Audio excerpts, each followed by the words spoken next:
जय हिंद स्टूडेंट्स।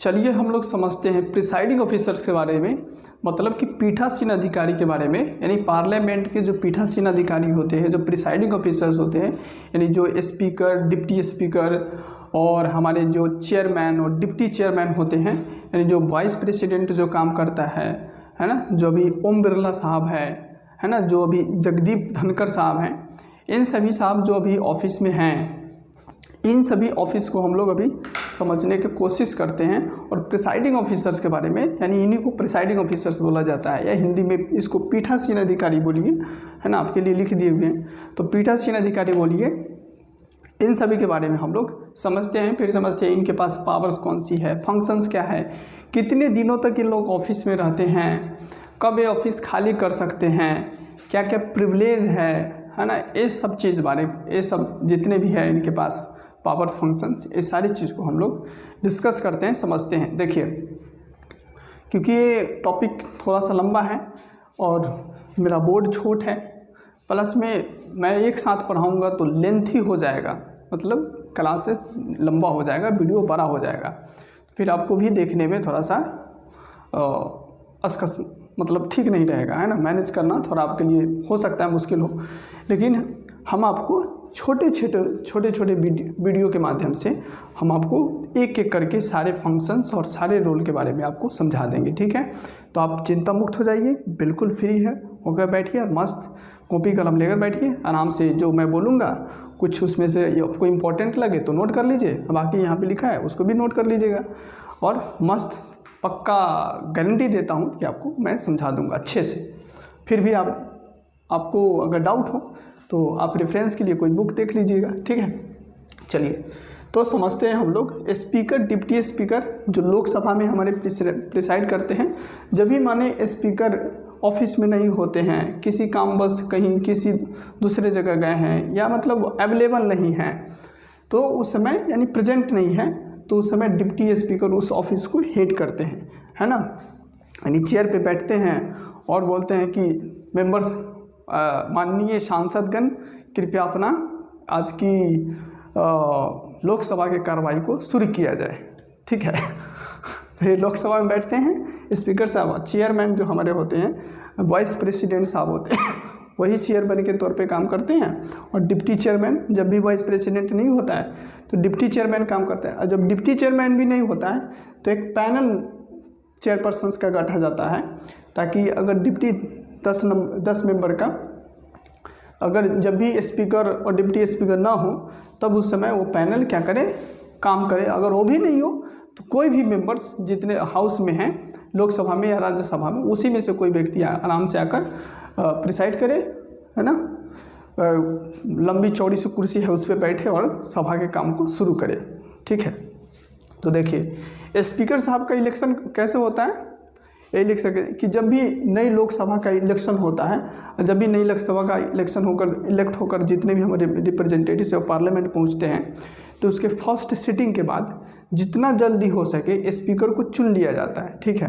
अब इसको समझिए कि चुना कैसे जाते हैं हमारे स्पीकर साहब, मतलब इनका इलेक्शन कैसे होता है, ठीक है। मतलब जब ये सारे जब रिप्रेजेंटेटिव्स लोकसभा में पहुँच जाते हैं, जब भी हमारे रिप्रेजेंटेटिव्स लोकसभा में इलेक्ट होकर पहुंच जाते हैं, अब जिस भी पार्टी को बहुमत मिला हो, ठीक है, वो मैटर नहीं करता, जिस भी पार्टी को बहुमत मिला हो लोकसभा में, वही पार्टी क्या करता है, अपना स्पीकर बनाता है। अब लोकसभा में आ गए, अब क्या होगा कि स्पीकर को चुना जाएगा। अब इसको चुनने के लिए क्या होता है कि हमारे प्रेसिडेंट साहब एक टेम्पोररी स्पीकर को अपॉइंट करते हैं, उसको बोला जाता है स्पीकर प्रो टेम, ठीक है।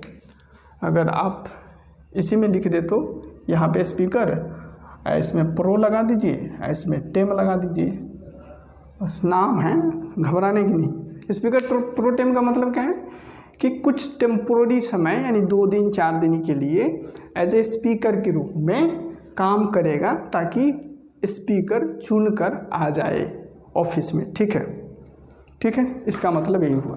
तो स्पीकर प्रोटेम क्या करते हैं, प्रेसिडेंट साहब हमारे क्या करते हैं, इनको शपथ दिला देते हैं स्पीकर प्रोटेम को, और फिर इनको बोलते हैं कि आप प्रिसाइड कीजिए, सीट पे बैठिए और लोकसभा के काम को शुरू कीजिए। और फिर एक नए स्पीकर को उस लोकसभा के मेंबर्स में से ही चुनकर इस ऑफिस में लाइए। ठीक है। अब स्पीकर प्रोटेम साहब बोलते हैं कि भैया आप चुन लीजिए। अब जिस भी पार्टी का सरकार आता है उसको बोलता है कि अब बताइए किसको आप स्पीकर बनाना चाहते हैं। अब वो चाहे तो जिस भी मेंबर को चाहे उसको बना सकता है। अब मेजोरिटी रहता है, जो सभी मेंबर जिस व्यक्ति को सपोर्ट करता है वो आराम से स्पीकर बन जाता है। स्पीकर बनने के बाद आराम से प्रिसाइड करता है ऑफिस हाउस में।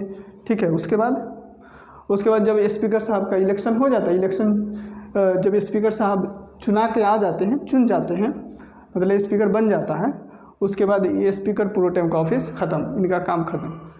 यूजुअली ये स्पीकर प्रोटेम जो सीनियर मोस्ट मेंबर्स हो, है ना, जो लंबे चौड़े आदमी हो, उनको हमारे प्रेसिडेंट साहब बना देता है एज ए स्पीकर प्रोटेम के रूप में कि आप सीनियर है, थोड़ा आप हाउस के काम को शुरू कीजिए। ठीक है। बस 2-4 दिन के लिए, ताकि आप जब तक मेरा स्पीकर चुन कर ना आ जाए। चलिए, तो इलेक्शन ऐसे हो जाता है स्पीकर का।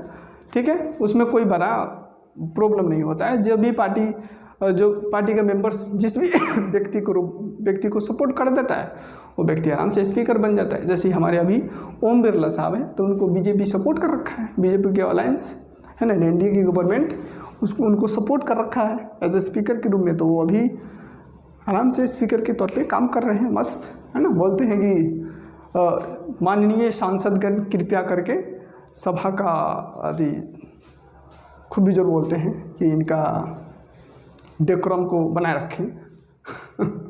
चलिए, तो अब इलेक्शन हो गया स्पीकर साहब का, है ना। ये जो डेट होता है ना स्पीकर साहब का इलेक्शन का, वो हमारे प्रेसिडेंट साहब ही फिक्स करते हैं। ठीक है। तो वही लिख रखा हूँ मैं।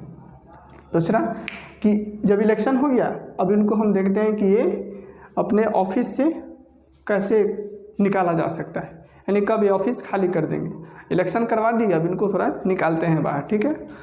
अब इनको निकालने के लिए एक तो तरीका है, या तो ये मेंबर ही नहीं रहे हाउस का, मतलब cease to be a member, मतलब अब हाउस का मेंबर नहीं रहे तो इसका मतलब होता है कि अब नहीं रहना। अगर मेंबर ही नहीं रहे तो अगर जो व्यक्ति लोकसभा का मेंबर नहीं है वो स्पीकर नहीं बन सकता। ठीक है। जो लोकसभा का व्यक्ति मेंबर नहीं है, कान खोल के सुन लीजिए मेरा बात, जो व्यक्ति अगर स्पीकर बनना चाहता है, अगर आप स्पीकर बनना चाहते हैं ना, तो आपको पहले लोकसभा का इलेक्शन जीत कर, आप किसी भी क्षेत्र से जीत कर लोकसभा के मेंबर बनना पड़ेगा। ठीक है। उसके बाद आप स्पीकर के तौर पे काम कर पाइएगा। उसके बाद अगर आपको हाउस लोकसभा के मेंबर सपोर्ट कर दे, तब आप एज ए स्पीकर काम कर पाइएगा। अगर आपको स्पीकर के रूप में चुना जाए, अगर आप स्पीकर के रूप में आपको चुना जाए, लोग सपोर्ट करें, नहीं आपको चुनकर स्पीकर बनाया जाए, तब आप लोकसभा के स्पीकर के तौर पे काम कर पाइएगा। ठीक है। समझ गए ना। हाँ। तो अगर वो मेंबर नहीं रहे, पहला कंडीशन है, अगर वो मेंबर नहीं रहे अगर लोकसभा के स्पीकर, तो उनको ऑफिस छोड़ना पड़ेगा, स्पीकर का ऑफिस छोड़ना पड़ेगा। अब वो साहब नहीं रह सकते हैं ऑफिस में। ठीक है। दूसरा, अगर वो रिजाइन कर देते हैं, अगर आपका मन हुआ कि भाई अब मेरे को स्पीकर के तौर पे काम नहीं करना है, बहुत काम कर लिया, मन भर गया, अब चलो भाई रिजाइन करता हूँ, जाओ तुम अपना ऑफिस, तुम अपना काम, तुम अपना देखो, मैं नहीं करने वाला। तो अब ये रिजाइन कर दिए। रिजिग्नेशन लेटर किसको देगा? डिप्टी स्पीकर को देगा। यहाँ डीपी, इसका मतलब है डिप्टी स्पीकर। ठीक है।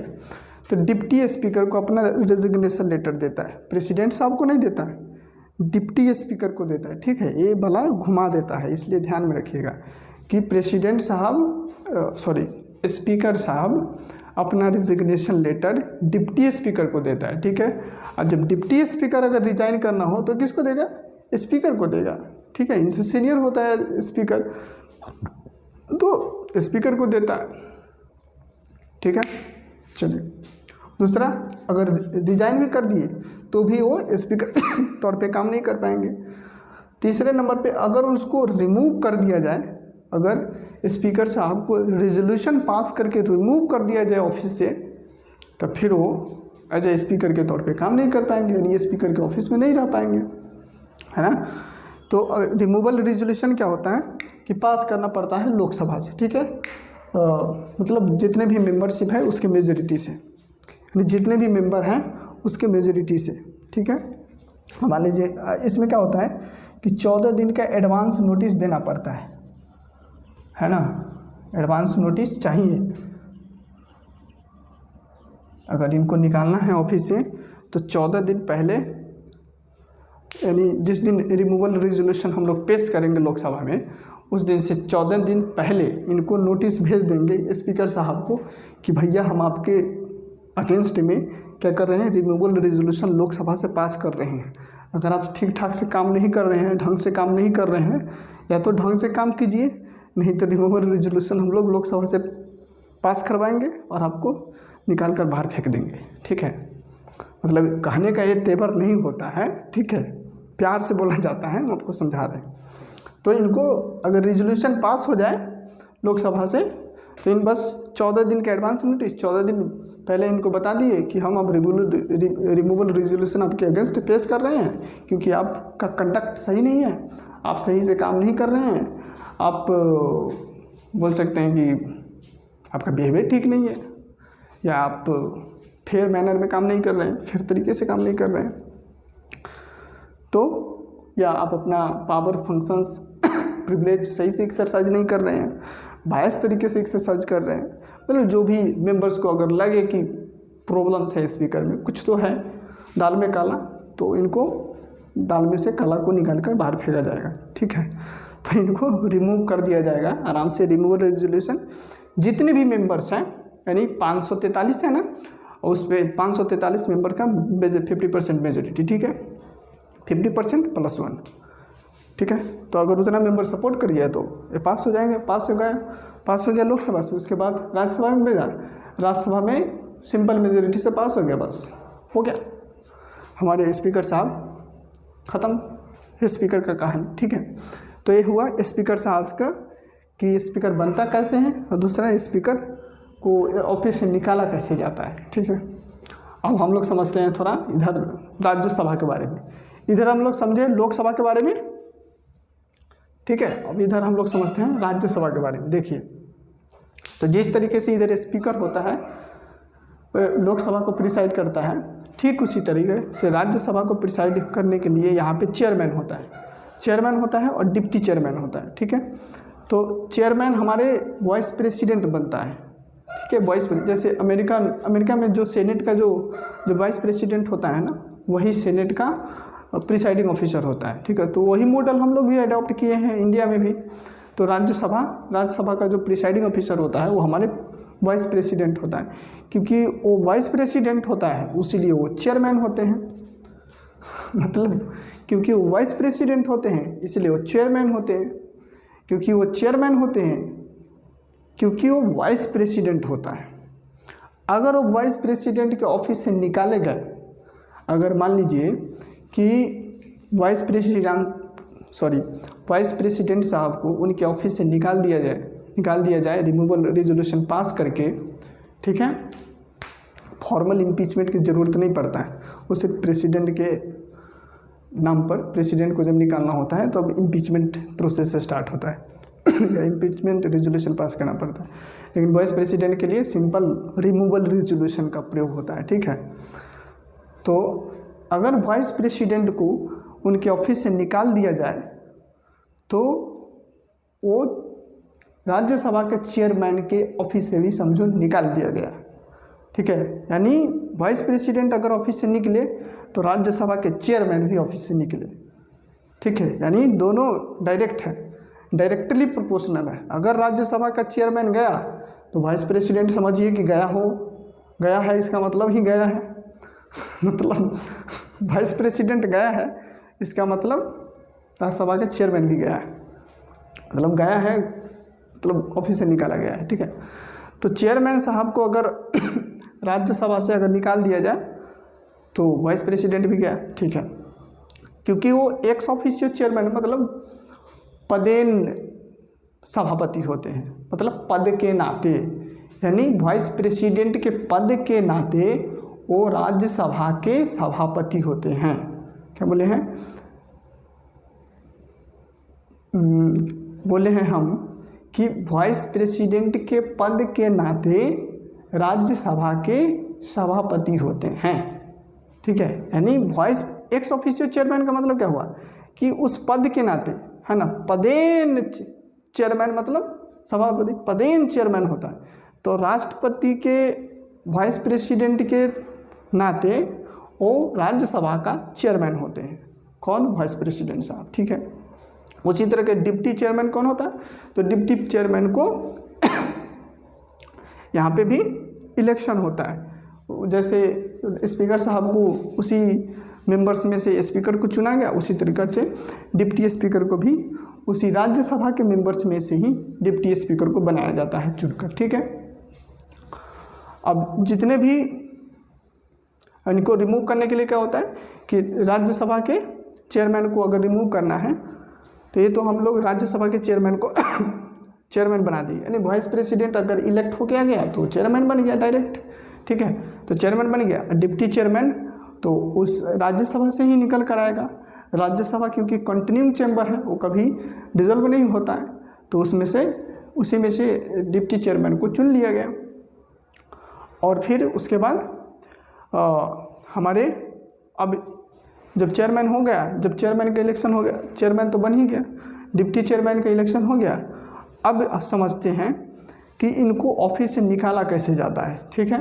जैसे इधर समझे तो यहाँ तो समझे कि अगर वाइस प्रेसिडेंट साहब को अगर ऑफिस से निकाला जाएगा तो मानिए कि चेयरमैन भी ऑफिस से चले गए, तो इनको निकालने के लिए क्या होता है, रिमूवल रेजोल्यूशन पेश किया जाता है राज्यसभा में, और वहाँ पे इफेक्टिव मेजोरिटी की ज़रूरत पड़ती है, ठीक है। इफेक्टिव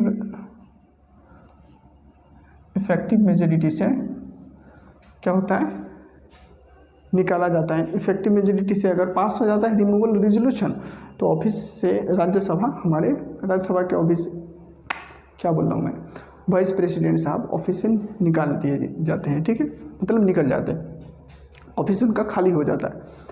अब यहाँ पे क्या था कि यहाँ पे मेजोरिटी चाहिए, जितने भी मेंबर्स हैं वहाँ पे उसका मेजोरिटी चाहिए, लोकसभा के मेंबर्स का मेजोरिटी चाहिए, ठीक है।